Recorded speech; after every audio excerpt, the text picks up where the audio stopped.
আপনি যদি 5 ওয়াক্ত নামাজ পড়েন, মাত্র 5 ওয়াক্ত নামাজ, অন্য কোনো আমলও না করেন, আপনার গান শুনতে ভালো লাগবে না। ঠিক আছে কথা?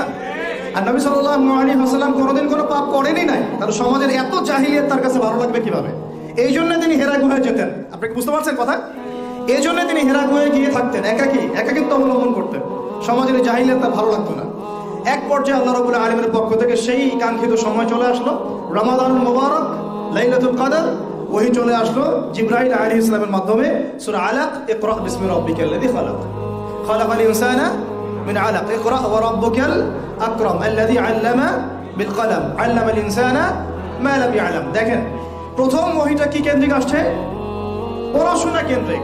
আল্লাহ পাক কিন্তু বললেন না শিরক করো না, মূর্তি পূজা করো না, ব্যভিচারের কাছেও যেও না, তোমরা একে অপরকে হত্যা করো না, পর্দা করো, যাকাত দাও। আছে প্রথম ওহিতে কি আছে?